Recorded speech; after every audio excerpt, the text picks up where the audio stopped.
Hello and welcome everyone. Railway recruitment board यानी RRB ने junior engineer की vacancy के लिए एक नोटिफिकेशन जारी किया है, जिसमें 4000 से भी अधिक पदों के लिए यहाँ पे भर्ती आपकी आने वाली है।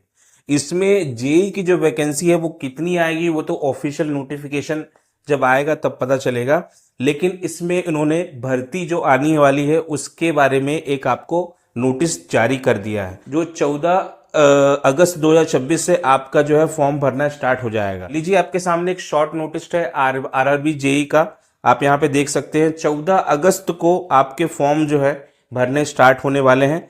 इसमें आपको जो है junior engineer, depot material, chemical metallurgy assistant, ये सब जो वैकेंसी है आपको यहाँ पे देखने को मिलेगी।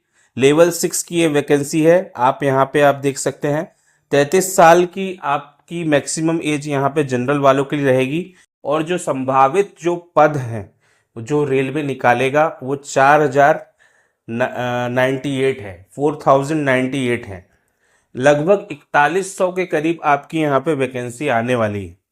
तो इस वीडियो में मैं आपको बताऊंगा कि आपको इसकी तैयारी कैसे करनी है। अगर आप पहली बार रेलवे का एग्जाम दे रहे हैं तो आपको तो पता ही होगा, इसमें माइनस मार्किंग होती है। 1/3 की इसमें माइनस मार्किंग आपकी रहने वाली है, और आपके पास समय जो है वो भी अब जो है कम बचा हुआ है। आप मान के चलिए जो है इसका जो पेपर है वो आपका हो जाएगा सितंबर के आखिरी वीक में या अक्टूबर में इसका पेपर आपके पास होने वाला है। तो अगर मोटा मोटी में देखूं तो आपके पास जो है 2 से ढाई महीने का आपके पास टाइम बचा हुआ है। 2.5 महीने में आपको जो है CBT 1 जो होता है, इसका CBT 1 आपको क्लियर करना है। CBT 1 में दोस्तों क्या होता है कि आपको 15 गुना अधिक बच्चे यहाँ पे रेलवे सेलेक्ट करता है। जैसे मान लीजिए 1000 वैकेंसी आई है जनरल में, तो 15,000 बच्चों का यहाँ पे सिलेक्शन होने वाला है CBT 2 के लिए। तो आप ये मत मान के चलिए कि आपके पास मौके कम है, संभावना कम है। अगर आप अभी से तैयारी करना स्टार्ट करते हैं तो डेफिनेटली आप जो है गोल को अचीव कर पाएंगे। और इसमें जो सिलेबस रहने वाला है वो भी मैं आपको बताऊंगा कि सिलेबस क्या आपको पढ़ना है, एग्जाम पैटर्न किस प्रकार से रहेगा, और बुक्स कौन सी बुक्स आपको परचेस करनी है ये भी मैं आपको बताने वाला हूं। वीडियो को आपको अंत तक देखना है, और अगर वीडियो पसंद आ रही तो वीडियो को जरूर लाइक करें, अपने दोस्तों तक वीडियो को जरूर शेयर करें। तो चलिए शुरू करते हैं। तो दोस्तों, आप लोग को जानकारी है उस हिसाब से मैं आपको बता दूं कि इसमें जो वैकेंसी आएगी उसमें आपके पास पोस्ट कौन कौन सी है। एक तो जूनियर इंजीनियर है, जिसमें कि मैकेनिकल इलेक्ट्रिकल डिपार्टमेंट के लोग आएंगे, इलेक्ट्रॉनिक्स डिपार्टमेंट के लोग आएंगे। उसके साथ साथ यहाँ पे आपके पास डिपोट मटेरियल सुपरिटेंडेंट का भी यहाँ पे पोस्ट रहेगा, केमिकल एंड मेटलर्जिकल असिस्टेंट का भी पोस्ट यहाँ पे रहेगा, और कुछ पोस्टें और भी आपकी यहाँ पे शामिल होंगी। अब इसमें सबसे ज़्यादा वेटेज तो जूनियर इंजीनियर का रहने वाला है।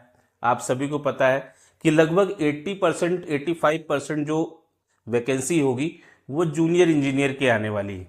यानी जिन्होंने डिप्लोमा किया है इंजीनियरिंग से, पॉलिटेक्निक करी है, उनके लिए बहुत बड़ा मौका है इस बार रेलवे में जॉब लेने का। क्वालिफिकेशन आपको पता है इसमें बीई बीटेक डिप्लोमा आपकी रहने वाली। अब आपको सिलेक्शन प्रोसेस तो पता होगा इसका, कि पहले आपका CBT 1 होगा, यानी पहला जो ऑनलाइन पेपर होता है। उसके बाद जो मेरिट लिस्ट निकलती है उसके आधार पे दूसरा आपका पेपर होता है, यानी CBT 2 पेपर होता है।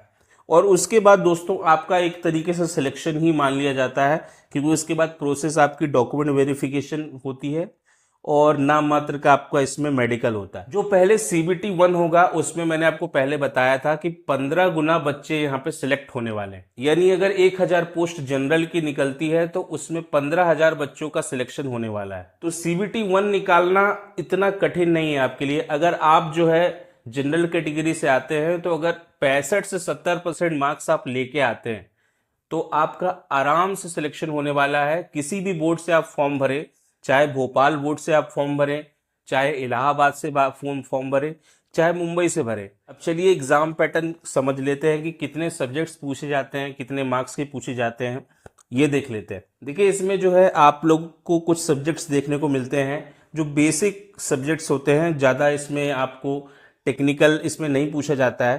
पहला होता है मैथ्स का, जनरल इंटेलिजेंस रीजनिंग का, तीसरा जो है जनरल अवेयरनेस का, फिर साइंस का। तो आपका जो पहला पेपर होता है वो काफ़ी आसान होता है, उसमें आपका टेक्निकल नहीं पूछा जाता है। सिंपल आपका जनरल नॉलेज वाले क्वेश्चंस आपसे पूछे जाते हैं, यानी 10वीं तक की मैथ्स पूछी जाती है, रीजनिंग पूछी जाती है, जीके करंट अफेयर्स आपसे पूछे जाते हैं, साइंस पूछी जाती है। इसके लिए आपको जो है 3 घंटे का समय मिलता है और 100 क्वेश्चंस होते हैं इसमें, और माइनस मार्किंग जो इसमें है 1/3 है। तो दूसरा आपका एग्जाम होता है CBT 2।